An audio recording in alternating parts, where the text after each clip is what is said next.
c'est parti des influenceurs parce que je me dis si je dois investir autant d'argent pour une marque de parfum, pour tous ces produits, parce que tout ça, ça coûte super cher. Ah ouais, c'est-à-dire quand tu vas vers un, il te dit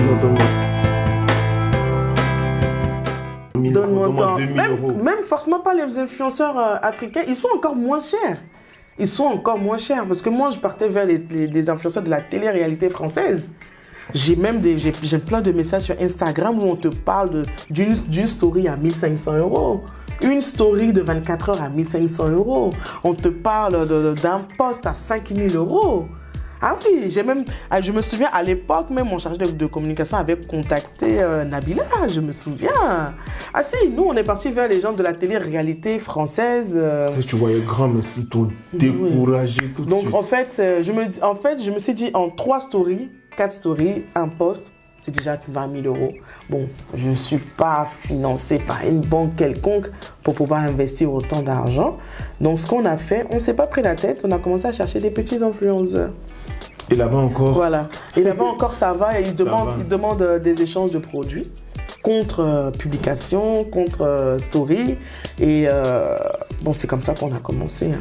Parce que moi, j'avais vraiment commencé le milieu vraiment européen avant de venir dans le milieu africain. Donc, très facilement, j'ai commencé à avoir des contacts et tout. Puis après, ils ont commencé à voir que ça commençait à monter. Et eux-mêmes, ils venaient maintenant se proposer. Bah écoute, moi, je peux te faire une story, mais en contrepartie, tu me donnes un parfum. Il n'y a pas de souci. Et c'est comme ça, un peu. Au début, je faisais gérer ma page Instagram par quelqu'un. Mais j'ai vu, en fait, quand tu ne comprends pas ce que je veux exprimer, je préfère m'arrêter là et moi-même gérer. Tu vas aller sur ma page Instagram, je n'ai pas beaucoup de followers. Mais en story, je peux avoir 3000 vues, je peux avoir 4000 vues. Pourquoi? Parce qu'ils sont plus story, au fait. Ils regardent. Donc, je sais ce qu'il faut poster, à quelle heure il faut poster pour qu'ils voient. Et en fonction de ça, on a des commandes par rapport à ça. Là, c'est les commandes qui sont les plus importantes. Ouais, c'est ça, c'est justement ça. Sur Facebook, je ne sais pas comment j'ai fait, mais j'ai réussi. J'ai réussi à avoir des followers. Avant de poster tous les jours, avant de danser tous les jours, avant de faire chier. En tout cas, sur Facebook. J'ai étonné après quand je te voyais. J'ai dit, mais c'est pas le go qui était timide dans le coin, là, qui était déjà full là. Sur Facebook, par contre, j'ai réussi. C'est sans effort maintenant. Quand j'arrive, je mets. En fait, je sais à quelle heure poster, puis je sais ce qu'ils aiment voir et je sais ce qu'ils n'aiment pas voir. Et derrière ça, il y a ta marque. Il y a ma marque. Il y a ma marque. Donc à chaque fois quand je me montre moi-même, après tu vas suivre. Tu as combien de followers? Sur ma page professionnelle, on a 2 pages professionnelles. On a Estecan Paris, Estecan CI. Estecan Paris, on a quoi? On a presque... Attends, je vais regarder. On a... En tout cas, ça avance. Ça avance. Ça roule, ça coule. Et même ma page personnelle, même j'ai plus de 5000. Ouais. Non, mais maintenant, les pages personnelles, c'est bloqué là. Ça y est là, j'ai 12 000 followers. Mais en fait, mes vrais amis sont jusqu'à 4 000, 5 000, c'est mort. Ouais, tu vois, donc on ne peut plus accepter des amitiés. Ouais, c'est bloqué au bout d'un moment. Ouais, au bout d'un moment, c'est bloqué. Par exemple, ma page Céric by Estelle, je suis à 10 000 likes, à 10 000 followers, 12 000 followers. Et puis Céric doit... En fait, ça, c'est pas des choses que j'ai sponsorisées. Hein. C'est venu ça s'est fait tout seul. Okay. Tout seul. J'ai pas sponsorisé, je devant Dieu. Le fait de toujours insister, eh ben, c'est parti tout seul. Voilà, Estelle Canberry, j'ai 10 000 followers. Mais j'ai pas vraiment... Je sponsorise même pas parce que je trouvais ça un peu banal, toujours payer pour avoir ce qu'on veut. C'était trop compliqué. J'ai dit, bon, qu'est-ce qu'il faut faire? Eh ben, ce que Facebook aime, ce que le méta aime, ils aiment la qualité de tes vidéos et ce que tu montres. C'est tout. Une fois que tu as compris le système... Et tu es constant. Voilà. Souvent, ils m'envoient des bravos. Continue à faire des réels, continue à poster. Ils m'envoient des bravos, des choses pour monétiser même ma page. J'ai même pas fait la demande. C'est eux-mêmes qui m'envoient parce que apparemment les réels que je fais sont vraiment bien et tout, que Facebook vraiment fait le tour avec ça.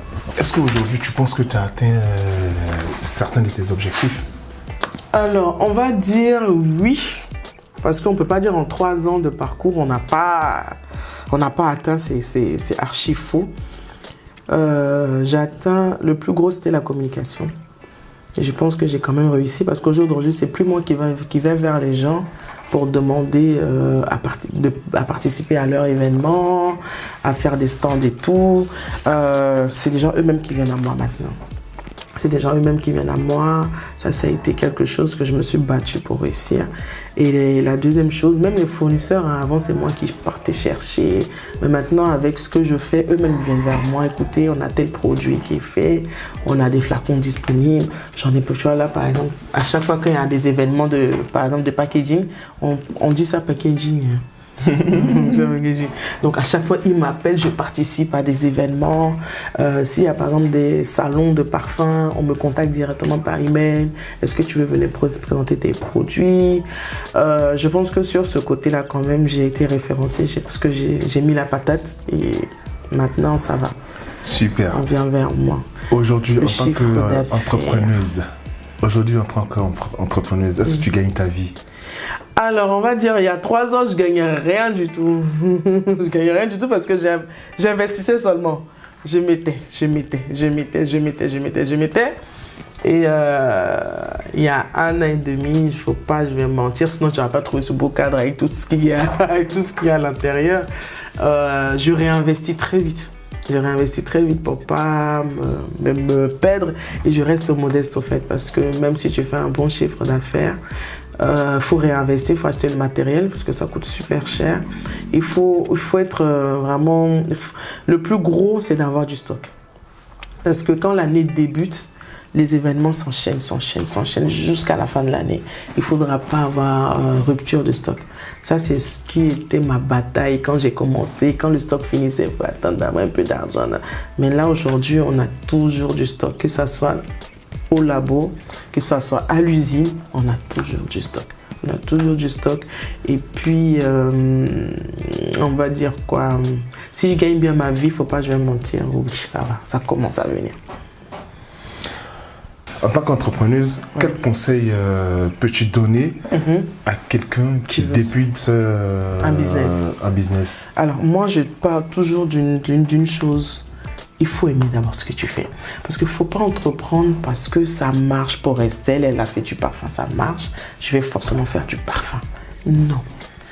Moi, j'ai choisi le parfum parce que ça me rappelle mon enfance. Ça me rappelle un peu mes rêves à moi. En fait, la femme que je suis devenue là, je l'ai créée, je l'ai imaginée, je l'ai fabriquée et je l'ai déposée. Elle s'appelle Estelle Khan Paris. Je te promets. Donc moi, ça me rappelle déjà beaucoup de choses. Et je me suis battue pour que cette femme-là existe. La femme que tu es venue aujourd'hui interroger, avec qui tu parles là, c'est une femme que j'ai imaginée depuis mon enfance. C'est une femme que j'ai imaginée. Donc moi, je dis, si tu veux entreprendre, il faut entreprendre dans ce que tu aimes. Il y a ce qu'on fait qui marche. Ça, c'est la grâce, ça, c'est la chance. Et puis, à ce qu'on commence, mais il faut se battre pour y arriver. Il faut vraiment, vraiment, vraiment se battre. Et moi, dans mon cas de figure, c'est une bataille sans fin. Parce que aujourd'hui, oui, j'ai une petite visibilité, entre guillemets, mais il y a des grands, il y a des géants. C'est pas facile. C'est pas facile. Donc, si tu veux entreprendre, choisis ce qui te plaît d'abord toi-même. Et puis, quand tu te lances, il y a quelque chose que j'ai réussi à faire. Je me suis mis tout le monde à dos. Tout le monde. Quand je dis bien tout le monde, même ma mère y compris. Parce que quand tu veux faire quelque chose, toi, tu as ton idée, tu as ta vision. Tu as ce que toi, tu veux montrer, tu as ce que toi, tu veux réaliser. Et puis, il y a tout un tas de conseillers autour de toi. Mais ils ne sont pas dans ta vision. Ils ne sont pas dans ce que tu veux faire. Ils ne comprennent pas. Donc, ils vont venir te dire, mais non, il faut faire ça. Moi, je pense que... Non, du coup, moi, pendant 3 ans, j'ai coupé. Il y a des gens qui se posaient des questions, mais Estelle a beaucoup changé. Je n'ai pas changé, je voulais réussir mon projet. Je voulais établir quelque chose. Je voulais créer mon empire. Donc, si j'ai été bizarre avec quelqu'un, il ne faut pas croire que j'ai un problème avec toi. C'est parce que je ne veux pas que tu parles dans mon histoire. Je ne veux pas que tu te mettes de ce qui ne te regarde pas. Parce que c'est quelque chose... c'est tellement minutieux, c'est tellement en même temps délicat que tu ne peux pas le partager avec tout le monde. Voilà, donc c'est un projet, c'est une vision, c'est ce que tu veux devenir, c'est ce que tu te vois dans 10 ans, dans 15 ans, ce que tu veux être. Et nul n'est prophète chez soi. Tu ne sauras... Je suis parfumeuse. Chez moi, là, qui me calcule? Ouais, elle fait des parfums. Ok, mais... La femme que je suis devenue là, je l'ai créée, je l'ai imaginée, je l'ai fabriquée et j'ai déposé, elle s'appelle Estelle Can Paris.